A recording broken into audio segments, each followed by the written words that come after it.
जय हिंद प्यारे साथियों। रोजगार with Ajay unique study with Ajay YouTube channel पर आप सभी का बहुत बहुत स्वागत है। और आज की हम इस क्लास में पढ़ेंगे रोमन भूगोलवेताओं के बारे में। ठीक है, हमने यूनानी भूगोलवेता जिनको हम ग्रीक ज्योग्राफर बोलते हैं उनको हमने बहुत अच्छे से कंप्लीट कर लिया है और वो सारे हमारे कंप्लीट हो चुके हैं। अब हमारी बारी आती है ग्रीक भूगोलवेताओं को पढ़ने की कि कौन कौन से ग्रीक भूगोलवेता हैं। और देखो यहाँ से भी क्वेश्चन बनता है क्योंकि बहुत सारे महत्वपूर्ण ग्रीक रोमन भूगोलवेताएं हैं जिनके बारे में यहाँ पर हम पढ़ने वाले हैं। ठीक है, तो देखो सबसे पहले मैं एक एक करके बताता हूँ। सबसे पहले हम पढ़ते हैं जो रोमन भूगोलवेताओं थे उनका ज्योग्राफी के अंदर क्या क्या योगदान था। ठीक है, रोमन भूगोलवेताओं का ज्योग्राफी में क्या योगदान था। तो सबसे पहले हम बात करते हैं यूनानी साम्राज्य के पतन के साथ ही यूनानी विद्वानों की रुचि भी विज्ञान में कम होने लगी। इसके पश्चात रोमन साम्राज्य का उदय हुआ। देखो यूनानी साम्राज्य के बाद में जो धीरे धीरे क्या हुआ भाई, हर एक का टाइम पीरियड चलता है। जैसे पहले कभी हमारे ऊपर अंग्रेजों ने शासन किया था, ठीक है ना, तो हर एक का टाइम पीरियड होता है। कभी नहीं होता कि भाई हर एक किसी का टाइम आता है। बिल्कुल यही सिचुएशन यहाँ थी। यूनानी साम्राज्य का धीरे धीरे पतन होना चालू हो गया। यूनानी साम्राज्य विलुप्त होने के कगार पर चलने लग गया।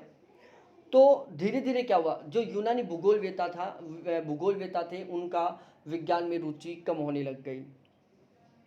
तो जैसे जैसे यूनानियों की रुचि कम होने लग गई वैसे वैसे ही रोमन भूगोलवेताओं का क्या होने लग गया, उदय होने लग गया। रोमन भूगोलवेताओं का जो रुचि थी वो भूगोल में होने लग गई। ठीक है, तो यूनानी भूगोलवेताओं के बाद में आए थे रोमन भूगोलवेता। रोमन भूगोलवेताओं ने मुख्यतः ऐतिहासिक एवं प्रादेशिक भूगोल के विकास में महत्वपूर्ण योगदान दिया था।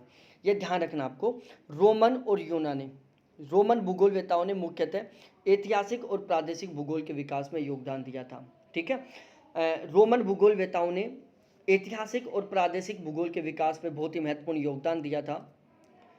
स्ट्रैबो ने प्रादेशिक एवं ऐतिहासिक भूगोल के क्षेत्र में कार्य किया था। देखो एक स्ट्रैबो नामक विद्वान थे और ये जो स्ट्रैबो नामक विद्वान थे इन्होंने क्या किया था, प्रादेशिक और ऐतिहासिक भूगोल के क्षेत्र में बहुत ही महत्वपूर्ण काम किया था। फिर हम थोड़ा आगे बढ़ते हैं। पोलिनियस, पोसिडोनियस आदि भूगोलवेताओं ने भौतिक भूगोल के विकास में बहुत ही महत्वपूर्ण योगदान दिया था। पोलिनियस, पोसिडोनियस ये दो भूगोलवेता थे जिन्होंने भौतिक भूगोल के विकास में एक बहुत ही स्पेशल, बहुत ही महत्वपूर्ण योगदान दिया था। अब हम सबसे पहले पढ़ते हैं स्ट्रैबो के बारे में। देखो मैंने कल वाली क्लास में भी बताया था, जब मैंने यूनानी भूगोलवेताओं की शुरुआत की थी तब भी मैंने बताई थी और अभी भी मैं बता रहा हूँ। देखो इनको आपको याद करना है। क्वेश्चन पूछ लेता है कि निम्नलिखित में से कौन से यूनानी भूगोलवेता हैं, कौन से रोमन भूगोलवेता हैं। ये हम कब बता पाएंगे, कब हम फाइंड कर पाएंगे, जब हमें पता होगा कि ये किस टाइप के भूगोलवेता हैं। सबसे पहले हम बात करते हैं स्ट्रैबो। एशिया माइनर में स्थित अमीसिया नामक एक नगर में इनका जन्म हुआ था। ठीक है, एशिया माइनर में एक अमीसिया नामक स्थान है, अमीसिया नामक नगर है जिसमें स्ट्रैबो का जन्म हुआ था। स्ट्रैबो रोमन होते हुए भी यूनानी भाषा में लिखने वाले प्रथम भूगोलवेता थे। जो स्ट्रैबो थे वो रोमन भूगोलवेता थे, लेकिन रोमन भूगोलवेता होने के बावजूद भी ये यूनानी भाषा में लिखते थे। तो स्ट्रैबो रोमन भूगोलवेता होते हुए यूनानी भाषा में लिखने वाले पहले विद्वान थे, पहले भूगोलवेता थे। स्ट्रैबो द्वारा तत्कालीन समस्त भौगोलिक ज्ञान को एक साथ एकत्रित कर एक सामान्य पुस्तक के रूप में प्रस्तुत करने का सबसे पहला प्रयास किया था। ठीक है, स्ट्रैबो द्वारा तत्कालीन समस्त भौगोलिक ज्ञान को एक साथ एकत्रित करके एक सामान्य पुस्तक के रूप में प्रस्तुत करने का सबसे पहले प्रयास किया था। ठीक है, देखो सारी की सारी चीज़ें यहाँ पर याद करने की है। स्ट्रैबो प्रथम विद्वान थे जिसने संपूर्ण भौगोलिक प्रबंधन, उसकी सभी चारों शाखाओं गणित, भौतिक, राजनीतिक, ऐतिहासिक के संबंध में लिखा था। ठीक है, स्ट्रैबो एक ऐसा पहला विद्वान था जिसने संपूर्ण भौगोलिक प्रबंधन और उसकी चारों शाखाएं, पहली शाखा गणितीय है, दूसरी शाखा भौतिकी है, तीसरी राजनीतिक है और चौथी ऐतिहासिक है, इन चारों शाखाओं के बारे में उसने कुछ ना कुछ लिखने का प्रयास किया था।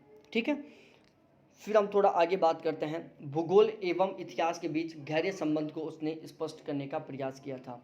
स्ट्रैबो महोदय ने भूगोल और इतिहास के बीच में जो गहरे संबंध हैं उनको स्पष्ट करने का प्रयास किया था। स्ट्रैबो ने कोशिश की थी भूगोल और इतिहास के बीच में जो रिलेशनशिप है उसको फाइंड आउट करने की।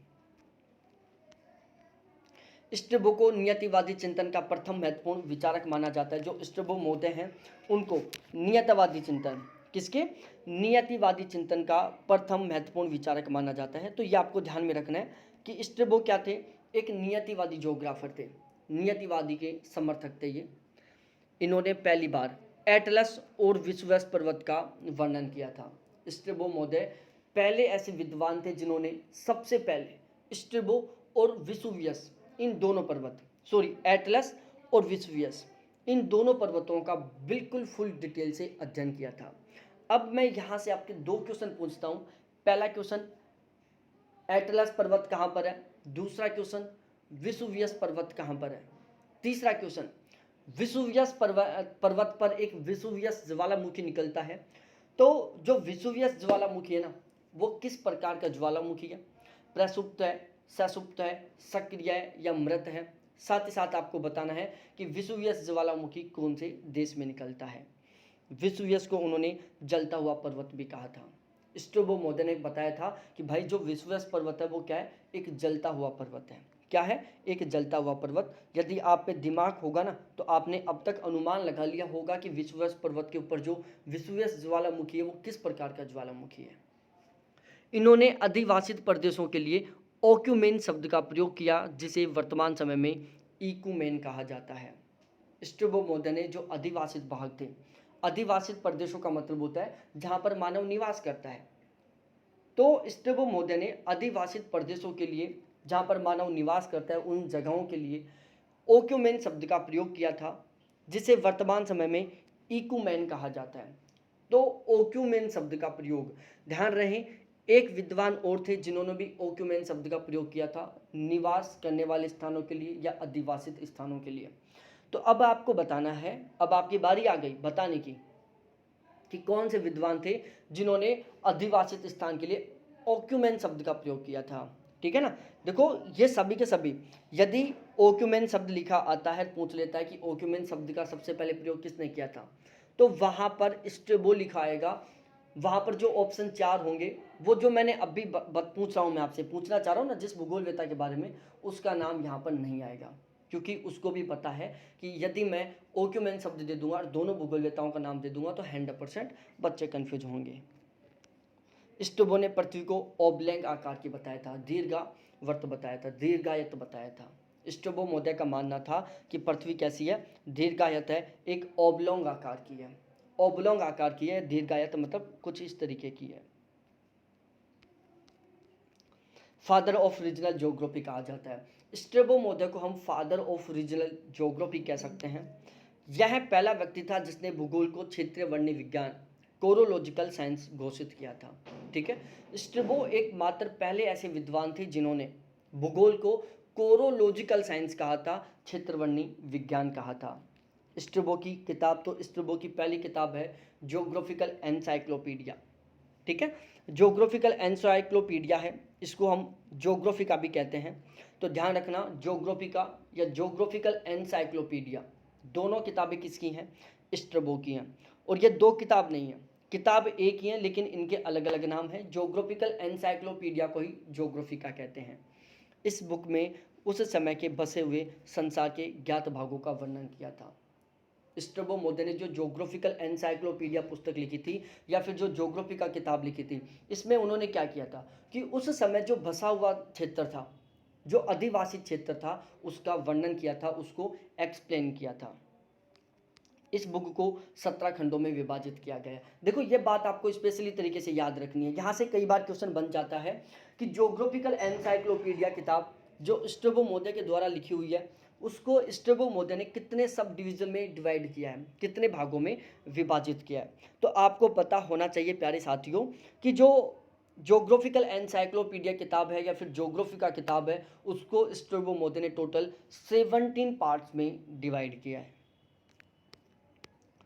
अब हम इसके जो खंड हैं, 17 के 17 जो खंड है, 17 के 17 खंड हम नहीं पढ़ेंगे, लेकिन कुछ कुछ खंड है जहाँ पर कुछ बहुत ही स्पेसिफिक बातें बोली गई हैं, बहुत ही विशेष बातें बोली गई हैं, बहुत ही विशेष टॉपिकों पर चर्चा हुई है, उनको हम कवर करते हैं।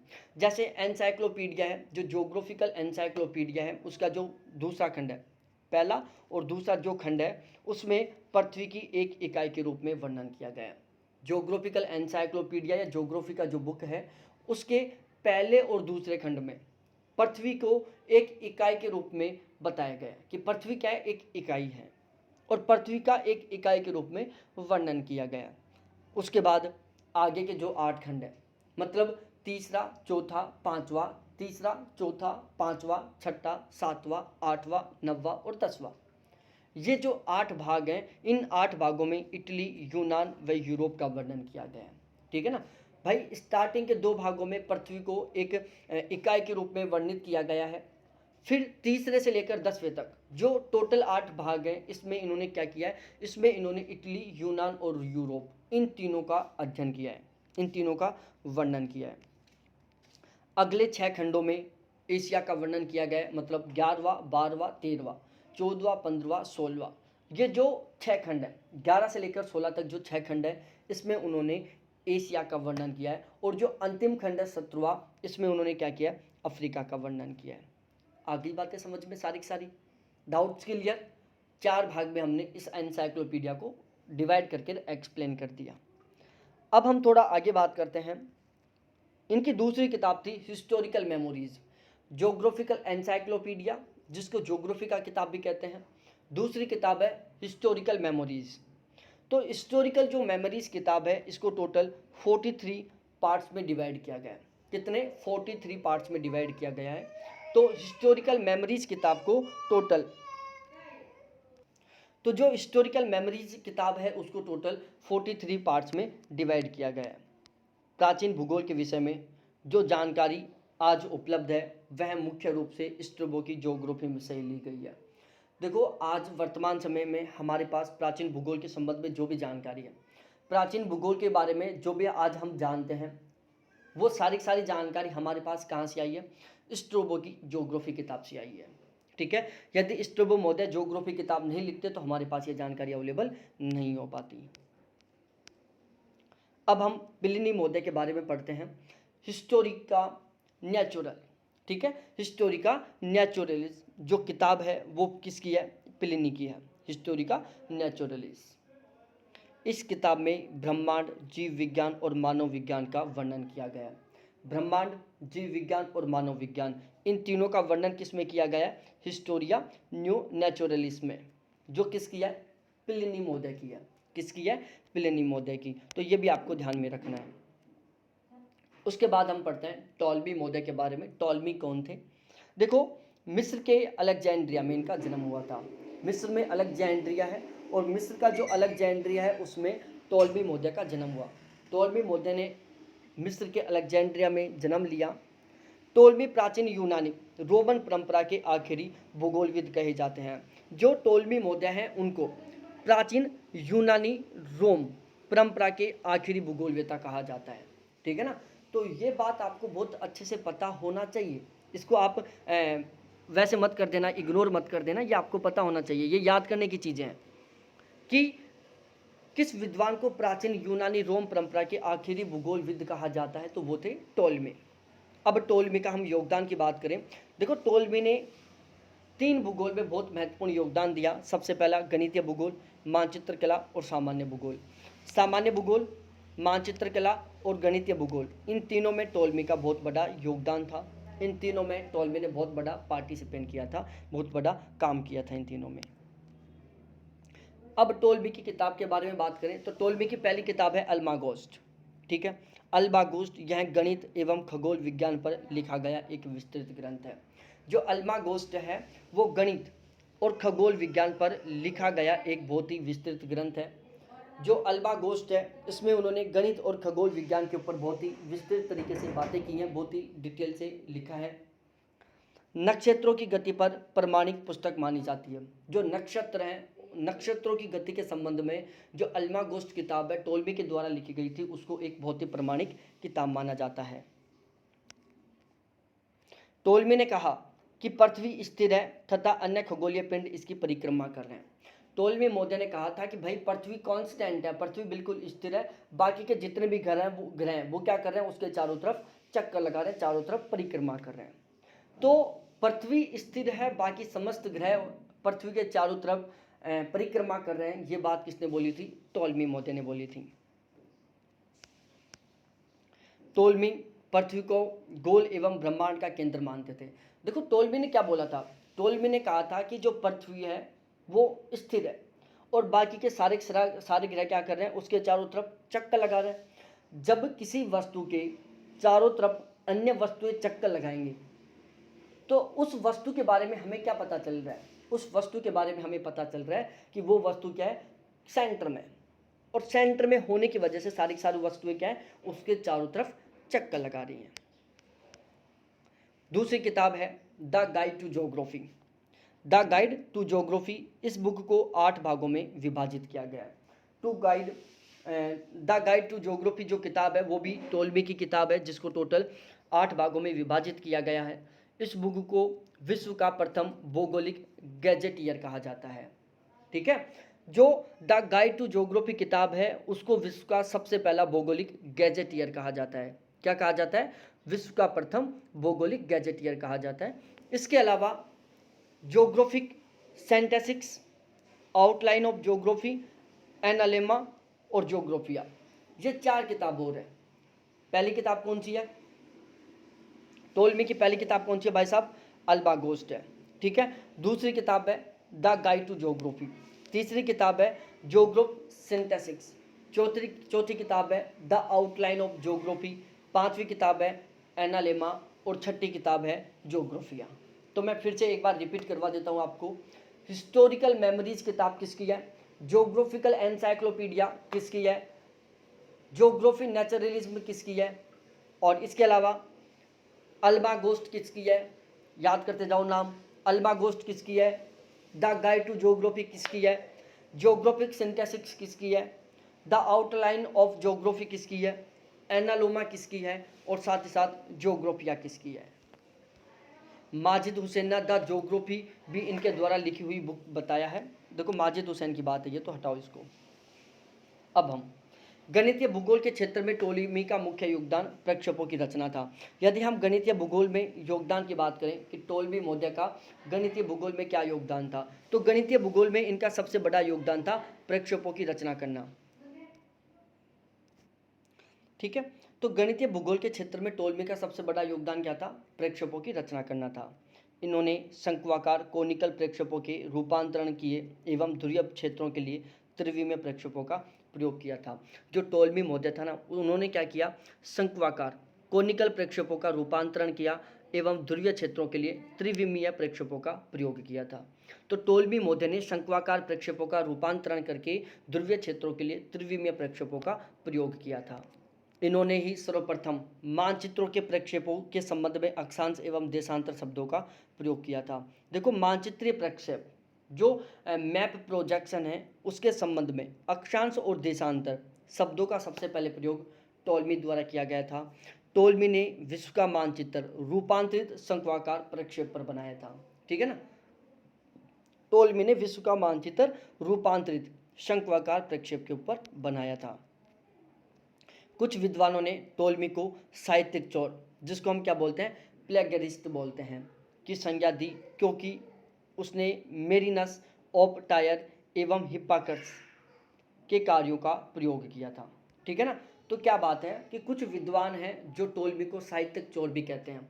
तो क्वेश्चन बन चुका है यहाँ से, और इस टाइप से क्वेश्चन बनता भी है कि साहित्यिक चोर की उपाधि किस भूगोलवेता को दी गई है, तो वो थे टोलेमी। टोलेमी को साहित्यिक चोर कहा जाता है।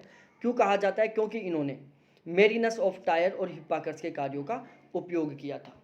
टोलेमी के अनुसार भूगोल एक विज्ञान है।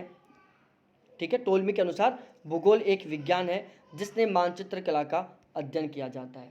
टोलेमी के अनुसार जो भूगोल है वो क्या है, एक विज्ञान है जिसमें मानचित्र कला का अध्ययन किया जाता है।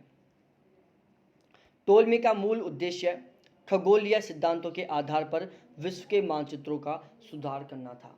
टोल्मी का सबसे मुख्य उद्देश्य क्या था? टोल्मी का सबसे मेन उद्देश्य था खगोलीय सिद्धांतों के आधार पर विश्व के मानचित्र में सुधार करना।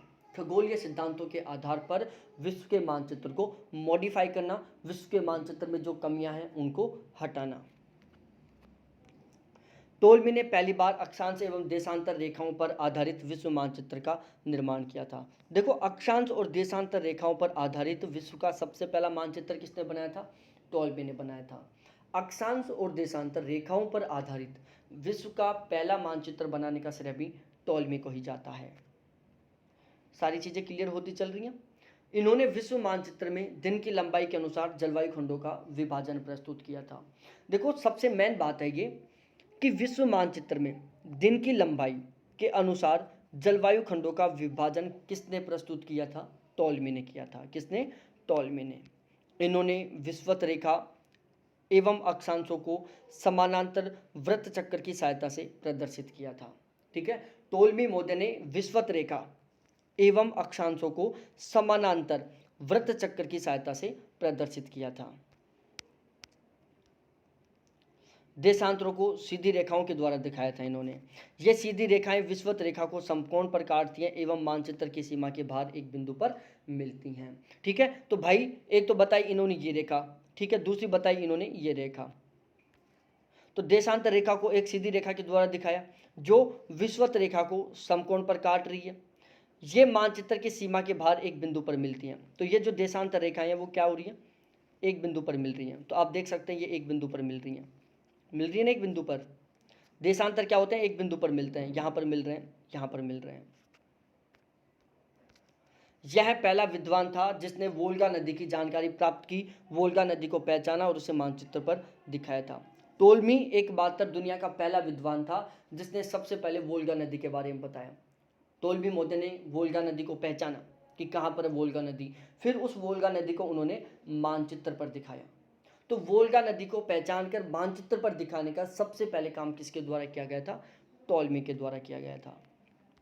टोल्मी ने ही सबसे पहले बंगाल की खाड़ी को मानचित्र में दिखाया था। बंगाल की खाड़ी को मानचित्र में दिखाने का सबसे पहला काम भी किसने किया था? टोल्मी ने। टोल्मी के दो सबसे मेन काम, पहला बंगाल की खाड़ी को मानचित्र में दिखाने का काम, दूसरा वोल्गा नदी को पहचान कर और विश्व मानचित्र में दिखाने का काम। टोल्मी ने गंगा एवं उसकी सहायक नदियों का उद्गम स्थल हिमालय माना था। ठीक है ना, टोल्मी महोदय का मानना था कि गंगा और गंगा की जितनी भी सहायक नदियां हैं वो सभी कहाँ से निकलती है? हिमालय से निकलती है। कहाँ से निकलती है? हिमालय से। तो टोल्मी महोदय ने गंगा और उसकी सभी सहायक नदियों का उद्गम स्थल हिमालय में दिखाया था। टोल्मी ने हिंद महासागर के दक्षिण में एक महाद्वीप की कल्पना की थी। वास्तव में यह अंटार्कटिका महाद्वीप था जिसे 18वीं शताब्दी में कैप्टन कुन ने खोजा था।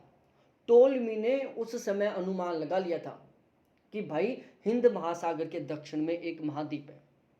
ठीक है ना, टोल्मी ने उस समय अनुमान लगा लिया था कि भाई हिंद महासागर के दक्षिण में एक महाद्वीप है। उसके बाद 18वीं शताब्दी में कैप्टन कुन नामक विद्वान ने उस महाद्वीप की खोज की और उसका नाम रख दिया अंटार्कटिका। तो अब देखो टोल्मी महोदय का कितना एक्स्ट्रा ऑर्डिनरी माइंड था।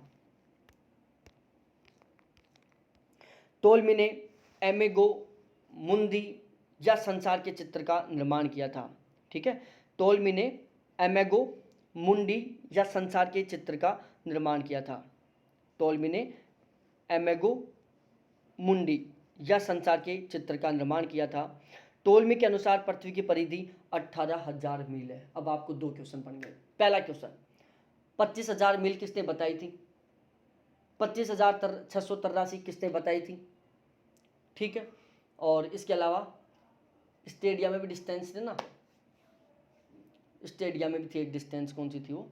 तो आप वही बताओ। इसके अलावा और कौन विद्वान थे जिन्होंने विषुवत रेखा की लंबाई को मापने का प्रयास किया था? ठीक है, कौन से विद्वान थे जिन्होंने पृथ्वी की परिधि को मापने का प्रयास किया था? दो तरीके से, एक तो सामान्य तरीके से और एक ध्रुवों से होते हुए। ध्रुव से होते हुए मापा था उन्होंने 25,683 और सामान्य तरीके से उन्होंने मापा था 25,000। तो उस विद्वान का नाम बता दो आप। टोल्मी ने हिंद महासागर को एक आंतरिक सागर के रूप में दर्शाया। अब बताओ आप, कैस्पियन सागर को आंतरिक सागर कौन से भूगोलवेत्ता ने कहा था? कौन से भूगोलवेत्ता का मानना था कि कैस्पियन सागर एक आंतरिक सागर है? टोल्मी ने हिंद महासागर को एक आंतरिक सागर के रूप में दर्शाया, जबकि एशिया एवं अफ्रीका को एक अज्ञात स्थल भाग से जुड़ा हुआ बताया। तो बताओ कौन से ऐसे विद्वान थे जिनका मानना था कि एशिया और अफ्रीका को लाल सागर नहीं बल्कि नील नदी नहीं बल्कि लाल सागर अलग करता है? कौन सा विद्वान था जिनका मानना था कि एशिया और अफ्रीका को नील नदी नहीं बल्कि लाल सागर अलग करता है? ठीक है, और किस विद्वान का मानना था कि एशिया एवं अफ्रीका को एक अज्ञात स्थल से जुड़ा हुआ बताया था? टोल्मी ने। पोम्पोनियस मेला। पोम्पोनियस मेला की पहली किताब का नाम है कोस्मोग्राफी, दूसरे का नाम है जोग्राफिया डी जोग्राफिया, ठीक है, जिसको डी कोरोग्राफिया भी कहते हैं। ठीक है, तो ध्यान रखना भाई लोगों, पोम्पोनियस मेला की पहली किताब कोस्मोग्राफी, दूसरी का नाम है डी जोग्राफिया, और डी जोग्राफिया किताब को ही बोलते हैं डी कोरोग्राफिया। तो डी कोरोग्राफिया कह दो, डी जियोग्राफिया कह दो, बात एक ही है। तो पोम्पोनियस मेला की पहली किताब कोस्मोग्राफिया, दूसरी किताब का नाम डी कोरोग्राफिया, और दूसरी किताब का दूसरा नाम डी जियोग्राफिया। तो ये पोम्पोनियस मेला की है। तो इस तरीके से ये हमारे रोमन भूगोलवेत्ता थे जिनको हमने केवल एक क्लास में बिल्कुल नॉन स्टॉप पढ़ाकर कंप्लीट कर दिया। यदि मैं टाइम पास करने के टारगेट से पढ़ा था ना, इसी क्लास को मैं 1 घंटे की कर सकता था, और आप 1 घंटे तक सुनते मेरे लेक्चर, मेरे भाषण को 1 घंटे तक सुनते। मैं धीरे धीरे पढ़ाता ऐसे। रोमन भूगोलवेत्ता टॉल्मी थे, और टॉल्मी ने बहुत सारे काम किए थे अपनी लाइफ में। टॉल्मी की ये किताब थी। टॉल्मी महोदय ने बंगाल की खाड़ी को मानचित्र पर दिखाने का सबसे पहले प्रयास किया था। दूसरी बात, टॉल्मी महोदय ने जो वोल्गा नदी है उसको सबसे पहले पहचाना था, और उन्होंने बताया था कि वोल्गा नदी कहाँ पर है। वोल्गा नदी को सबसे पहले पहचानने का काम टॉल्मी ने किया, और उसे मानचित्र पर सबसे पहले दिखाने का काम भी टॉल्मी ने किया। टॉल्मी ने बताया कि ये भाई वोल्गा नदी है, ठीक है, ये एक वोल्गा नदी है, ये पूरा मानचित्र है। तो यदि मैं इस तरीके से पढ़ाता जैसे और बाकी टीचर पढ़ाते हैं, लगभग 1-1.5 घंटे की क्लास हो जाती। आप स्पीड बढ़ा के देखते हैं। ठीक है, तो बहुत बहुत धन्यवाद आपको देखने के लिए। रोमन भूगोलवेत्ता कंप्लीट। अब चलेंगे अरब भूगोलवेत्ता, इनको हम कल कंप्लीट कर देंगे। कल सारे के सारे अरब भूगोलवेत्ता एक साथ ही हो जाएंगे, इतने ही हैं, ठीक है ना। उसके बाद चलेगा लंबा कहानी, तो ठीक है। तो बहुत बहुत धन्यवाद आपको देखने के लिए। थैंक्स बाय मेरे प्यारे साथियों।